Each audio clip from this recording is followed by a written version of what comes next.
प्रिय विद्यार्थियों, आज एक बार हम फिर ये पार्ट सेकंड के प्रथम प्रश्न पत्र सोशल रिसर्च मेथड के अंतर्गत सामाजिक शोध के प्रकारों की बात करने के लिए एक बार फिर आपके सामने पेश है।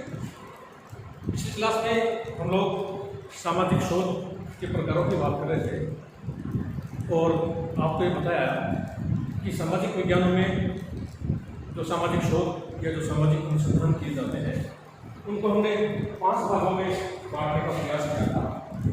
पहला आपको बताया था एक्सप्लोरेटरी रिसर्च,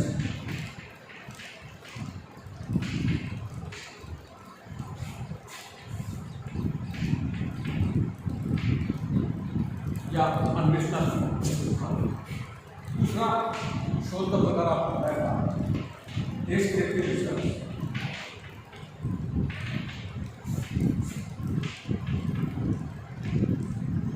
या विवरणात्मक या वर्णनात्मक अनुसंधान। अनुसंधान का तीसरा प्रकार जिसकी बात हम लोग पिछली क्लास में कर रहे थे एक्सपेरिमेंटल रिसर्च,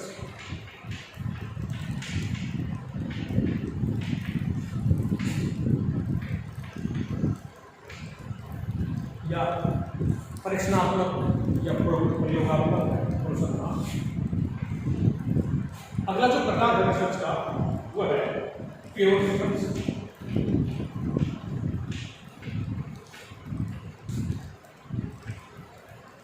या विशुद्ध अनुसंधान जिसे कहते हैं। और अनुसंधान का एक 5वां प्रकार है एप्लाइड रिसर्च।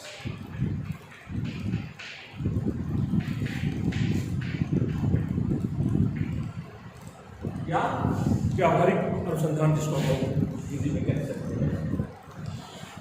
अनुसंधान के पहले प्रकार में हमने आपसे बताने का प्रयास किया था कि एक्सप्लोरेटरी रिसर्च या अन्वेषणात्मक अनुसंधान एक ऐसा अनुसंधान है जिसमें नए तथ्यों की खोज की जाती है और जो तथ्य खोजे जा चुके हैं उनकी परीक्षण की जाती है। वैज्ञानिक प्रकृति इन सभी शोध के प्रकारों की होती है, ये हम पिछली क्लास में बात कर चुके हैं। दूसरा जो प्रकार आपको बताया था डेस्क्रिप्टिव रिसर्च या वर्णनात्मक या विवरणात्मक अनुसंधान। इसका तात्पर्य आपको यह बताने का प्रयास किया था कि अनुसंधान का वह प्रकार है जिसके अंतर्गत सामान्यतः व्याख्यात्मक रूप से तथ्यों का निरूपण किया जाता है, पहली बात। दूसरी बात, इसमें जो सबसे महत्वपूर्ण आपको बताई थी कि जब किसी विषय को लेकर पहली बार शोध किया जाता है तो पहली बार जब शोध करते हैं पहला शोध डिस्क्रिप्टिव टाइप का या वर्णनात्मक टाइप का शोध करता है। तीसरी महत्वपूर्ण बात इसके अंतर्गत जो आपको बताई थी वह ये थी कि सामान्यतः गुणात्मक तथ्यों का अध्ययन वर्णनात्मक शोध के माध्यम से किया जाता है। यानी कि जो तथ्य संकलित किए जाते हैं वो उन तथ्यों की जो प्रकृति होती है सामान्यतः गुणात्मक होती है।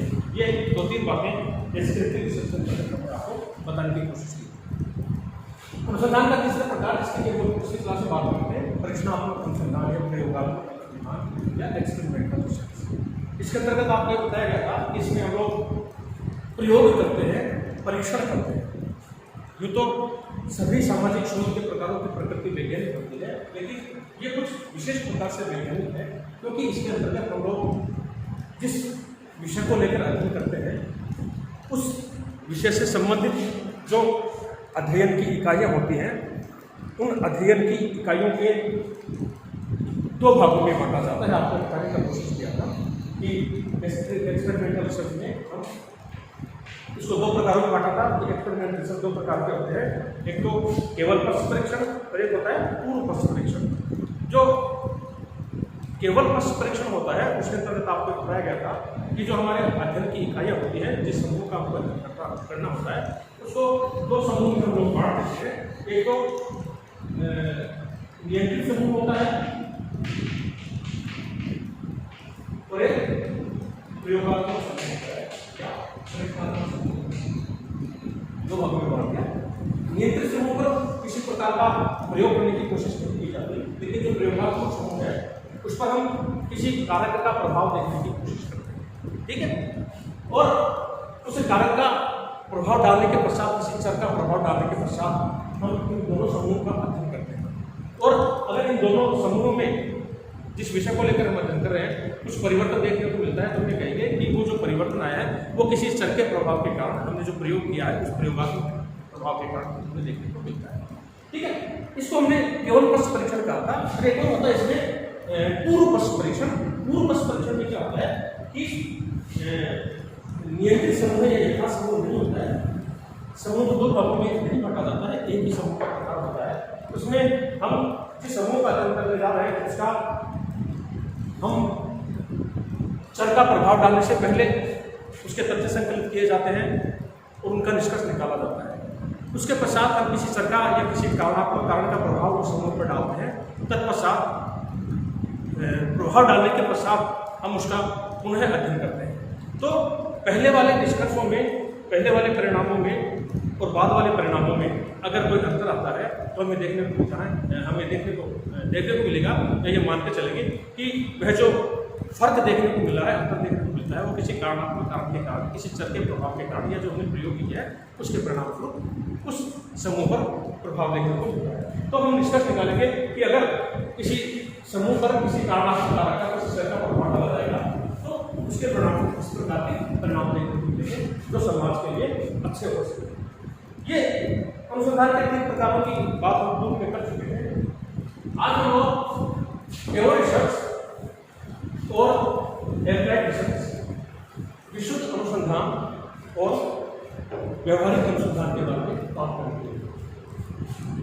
प्योर रिसर्च या विशुद्ध अनुसंधान की जहाँ तक बात है, इसकी परिभाषा या इसके उद्देश्य या इसके लक्ष्यों की अगर हम बात करें तो प्योर रिसर्च से तात्पर्य है कि इसका जो उद्देश्य होता है वह प्योर रिसर्च इसलिए किए जाते हैं, विशुद्ध अनुसंधान इसलिए किए जाते हैं कि इन अनुसंधान के माध्यम से नवीन ज्ञान की प्राप्ति की जाती है, यानी कि नया ज्ञान प्राप्त किया जाता है और ज्ञान में वृद्धि की जाती है।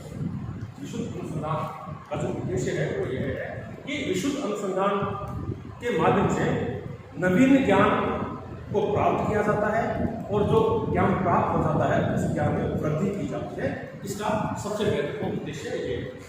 और इसके अलावा विशुद्ध अनुसंधान का जो दूसरा उद्देश्य की हम लोग बात करें तो ये कह सकते हैं, पहली बात तो नवीन ज्ञान की प्राप्ति और जो ज्ञान हमको प्राप्त है उसमें वृद्धि करना।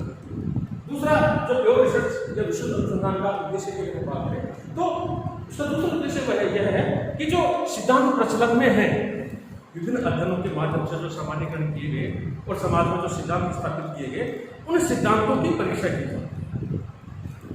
जो सिद्धांत प्रचलन में है, जो पुराने सिद्धांत है, उन सिद्धांतों की परीक्षा की जाती है, इनका पुनः परीक्षण किया जाता है और यह देखने की कोशिश की जाती है कि ये जो सिद्धांत प्रचलन में है, जो पूर्व के अध्ययनों के माध्यम से जो सामान्यीकरण प्राप्त हुआ था तो उसके पश्चात सिद्धांतों का निर्माण हुआ था और वो सिद्धांत आज भी वर्तमान परिप्रेक्ष्य में भी समाज में लागू होते हैं या नहीं होते हैं, ये इसका दूसरा उद्देश्य। पहला उद्देश्य नवीन ज्ञान की प्राप्ति और प्राप्त ज्ञान में वृद्धि करना। दूसरा उद्देश्य जो सिद्धांत प्रचलन में है उन सिद्धांतों की परीक्षा करना और ये देखना ये जो सिद्धांत प्रचलन में है या वर्तमान परिप्रेक्ष्य में भी वो समाज में लागू होते हैं या नहीं होते हैं। ये प्योर रिसर्च या विशुद्ध अनुसंधान के बारे में की बात कह सकते हैं। इसके अतिरिक्त इसमें जो देखने की बात है वो ये है कि इसके उद्देश्य की हम लोग बात कर रहे थे तो इसका मुख्य उद्देश्य तो आपको बताया कि नवीन ज्ञान की प्राप्ति एवं जो ज्ञान प्राप्त है उसमें वृद्धि करना और पुराने सिद्धांतों की परीक्षा करना और उनमें संशोधन करना। ये देखेंगे कि जो पुराने सिद्धांत प्रचलन में है वर्तमान परिप्रेक्ष्य में भी वे सिद्धांत समाज पर लागू होते हैं या नहीं होते हैं। अगर वे लागू हो रहे हैं तो ठीक है, अगर उन सिद्धांतों में किसी प्रकार का संशोधन करने की जरूरत है तो वर्तमान परिप्रेक्ष्य के अंतर्गत वर्तमान परिप्रेक्ष्य को देखते हुए हम उन सिद्धांतों में संशोधन करने की कोशिश करते हैं। ये इसका महत्वपूर्ण उद्देश्य है। दूसरा, इस बात की भी जांच की जाती है कि जो प्रचलित सिद्धांत व नियम है वे वर्तमान परिस्थिति के संदर्भ में ठीक है या नहीं है। इस प्रकार विशुद्ध अनुसंधान में नवीन सिद्धांतों एवं तथ्यों की नवीन स्थितियों एवं नवीन समस्याओं के उत्तर होने की जाती है।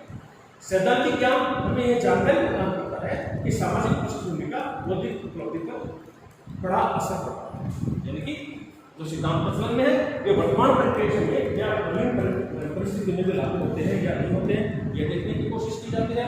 ठीक है। दूसरी बात, अगर वे लागू नहीं होते हैं तो उनमें नवीन परिस्थिति के अनुसार हमें संशोधन करने की कोशिश की जाती है।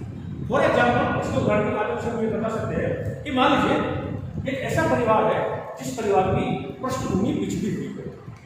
ऐसा परिवार जिसकी सामाजिक पृष्ठभूमि पिछड़ी हुई है, उस पिछड़ी हुई पृष्ठभूमि के परिवार के बच्चे और एक अच्छी परिस्थिति में पल बढ़ रहे परिवार के बच्चे का जब हम तुलनात्मक अध्ययन करेंगे तो हम ये देखेंगे कि जो अच्छी परिस्थिति में पल बढ़ रहा बच्चा है वो पिछड़ी हुई परिस्थिति में पल बढ़ रहे बच्चे की तुलना में वह बच्चा उससे सामाजिक सांस्कृतिक पृष्ठभूमि में उच्च होगा।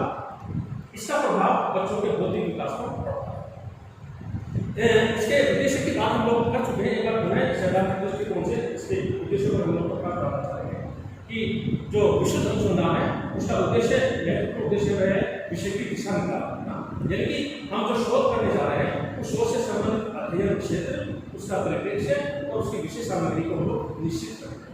कौन से तथ्य विषय से संबंधित है और कौन से नहीं है ये देखने की कोशिश करते हैं। दूसरा इसका उद्देश्य है तत्वों का संक्षिप्तीकरण, यानी कि शोध तत्वों का संक्षिप्तीकरण दो प्रकार से किया जा सकता है, एक तो अनुभाविक सामान्यीकरण और दूसरा प्रस्तावनात्मक। तीसरा उसका उद्देश्य है तत्वों की भविष्यवाणी।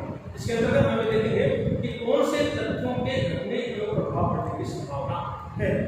अगला इसका उद्देश्य है ज्ञान की कमी को बताना, यानी कि किन किन तत्वों को एकत्रित करना है तथा किन किन तत्वों को एकत्रित किया जा सकता है। और इसका जो अंतिम उद्देश्य है वह है तत्वों का वर्गीकरण, यानी कि जो उपलब्ध ज्ञान है तथ्य सामग्री आदि का वर्गीकरण तथा सारणी का कार्य करता है। तत्व में कारण प्रभाव संबंधों को स्पष्ट करता है। ये इसके कुछ महत्वपूर्ण उद्देश्य हैं तो सामाजिक विज्ञान में विशुद्ध अनुसंधान के अंतर्गत उद्देश्य निर्धारित किए गए। ये विशुद्ध अनुसंधान की बात है। इसके अलावा जो अगला अनुसंधान है एप्लाइड रिसर्च या व्यावहारिक शोध, जिसको हम कहते हैं। व्यावहारिक शोध से तात्पर्य है, व्यावहारिक शोध या एप्लाइड रिसर्च इससे मतलब है कि तात्कालिक अथवा दूरगामी महत्व की व्यावहारिक समस्याओं का समाधान, यानी कि विशुद्ध अनुसंधान व्यावहारिक अनुसंधान जो काम है, जो उद्देश्य वह यह है कि तात्कालिक समय में और दूरगामी समस्याओं का तात्कालिक और दूरगामी व्यावहारिक समस्याओं का समाधान खोजना एप्लाइड रिसर्च का, यानी कि वर्तमान परिप्रेक्ष्य में समाज में जो समस्याएं विद्यमान है या आने वाले समय में समाज में जो समस्याएं आने वाली हैं उन समस्याओं का समाधान कैसे खोजा जा सकता है और किस प्रकार की समस्याएं जो व्यावहारिक समस्याएं हैं, जो दैनिक जीवन में समाज में समस्याएं नहीं है वर्तमान समय में, तत्कालीन समय में या आने वाले यानी कि आगामी समय में जो समाज में व्यावहारिक समस्याएं पैदा होंगी या हो रही हैं उनका समाधान कैसे खोजा जा सकता है। ये हल हमको एप्लाइड रिसर्च या व्यावहारिक अनुसंधान बताता है। इसकी परिभाषा की जहाँ तक बात है हम ये बता सकते हैं कि यह एक ऐसा शोध है जिसका उद्देश्य तात्कालिक अथवा दूरगामी महत्व की व्यावहारिक समस्याओं का समाधान खोजना व्यावहारिक शोध है, यानी कि वर्तमान समय में और आने वाले समय में समाज में जो वर्तमान समय में जो व्यावहारिक समस्याएं हैं या भविष्य में समाज में इस प्रकार की व्यावहारिक समस्याएं आ सकती हैं उनका समाधान कैसे खोजा जा सकता है, ये हमें एप्लाइड रिसर्च या व्यावहारिक शोध होता है। इसीलिए इसका नाम व्यावहारिक शोध है, क्योंकि समाज में जो व्यावहारिक समस्याएं हैं उन व्यावहारिक समस्याओं का कैसे समाधान खोजा जा सकता है, उनका उपाय क्या है, उन समस्याओं को कैसे दूर किया जा सकता है, ये काम करता है एप्लाइड रिसर्च या व्यावहारिक समस्या व्यावहारिक शोध। इस प्रकार के शोध में तत्वों का संकलन नीति निर्माताओं की आवश्यकता तथा उपयोगिता की दृष्टि से किया जाता है। व्यावहारिक शोध ऐसे वैज्ञानिक सिद्धांतों की खोज का बल देता है जिनके द्वारा व्यावहारिक महत्व की समस्याओं का कोई प्रकार समाधान होगा, यानी कि वर्तमान समय में जो व्यावहारिक समस्याएं समाज में प्रचलन में है उनका तत्काल समाधान कैसे खोजा जा सकता है, उनको समस्याओं से कैसे समाज को निजात दिलाई जा सकती है, इस समस्या का समाधान करने में एप्लाइड रिसर्च या व्यावहारिक शोध बड़ा सहयोग होगा। गुडेल कहते हैं कि व्यावहारिक अनुसंधान का हम निम्न पक्षों के अंतर्गत अध्ययन कर सकते हैं। गुडेल ने वो पक्ष निर्धारित किए हैं जिनका व्यवहारिक शोध या एप्लाइड रिसर्च जिसके माध्यम से अध्ययन करता है। गुडेल कहते हैं कि इसमें अध्ययन करने से पूर्व संपूर्ण जानकारी की आवश्यकता रहती है। इसमें आंकड़े, जनसंख्या के संबंध में, चोरी, डकैती या विवाह विच्छेद के संबंध में समस्या के समाधान में सहायक होता है। इसके आधार पर नए तथ्यों का आविष्कार होता है और पुराने सिद्धांतों में संशोधन किया जाता है। ठीक है, अभी जैसा कि हमने आपको बताया कि ये तात्कालिक तथा दूरगामी समस्या, तात्कालिक तथा दूरगामी व्यावहारिक समस्याओं के समाधान में सहायता प्रदान करता है। ऐसे समस्याओं को दूर किया जा सकता है। साथ ही साथ जो सिद्धांत प्रचलन में है उन सिद्धांतों में यह संशोधन भी करता है। ये गुडे एवं भट्ट ने बताया। दूसरी बात बताते हैं कि अध्ययनकर्ता द्वारा एक प्रतिवेदन, एप्लाइड रिसर्च या व्यावहारिक शोध के पश्चात एक अध्ययनकर्ता जब अपना प्रतिवेदन प्रस्तुत करता है, जो रिसर्च उसने किया उसका जो लिखित रूप है, जो रिपोर्ट है, जो प्रतिवेदन है, वो जब प्रस्तुत करता है तो बहुधा व्यावहारिक शोध के अंतर्गत जो शोध किया जाता है उसका प्रतिवेदन बहुधा सामान्यतः स्वीकार्य होता है, यानी कि अधिकांशतः उसके प्रतिवेदन को स्वीकार कर लिया जाता है। अध्ययनकर्ता पूर्व में ही यह विचार कर लेता है कि वह क्या प्रणाली अपनाएगा, किन साधनों को उपयोग में लाएगा और किस प्रकार अपने उद्देश्य की प्राप्ति करेगा। व्यवहारिक सिद्धांत यह बताता है कि किस प्रकार सिद्धांत की परीक्षा की जाए।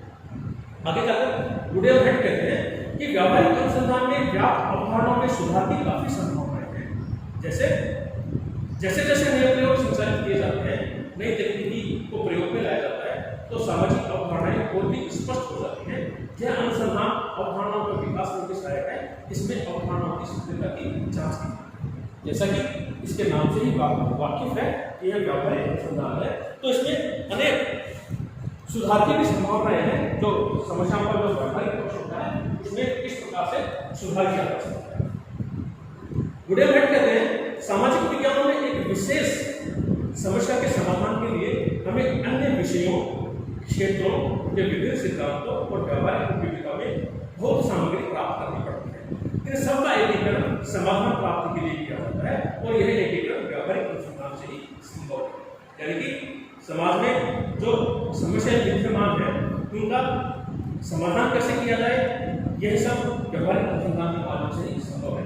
इसमें कुछ तत्व अधिक उत्तरदायी होते हैं तो कुछ कम। अतः किन तत्वों का अधिक महत्व दिया जाना चाहिए, इसका पता व्यावहारिक अनुसंधान के द्वारा ही हो सकता है।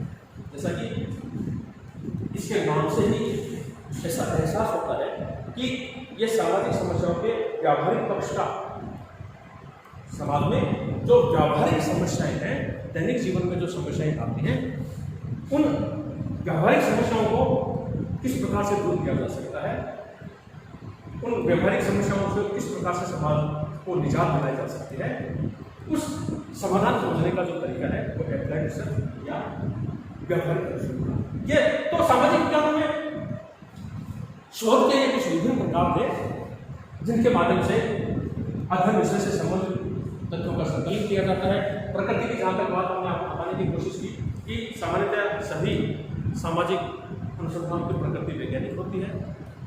ठीक है, तो ये कुछ प्रकार थे सामान्यतः सामाजिक विज्ञानों में जिनके माध्यम से सामाजिक शोध या अनुसंधान या रिसर्च किए जाते हैं। Thank you.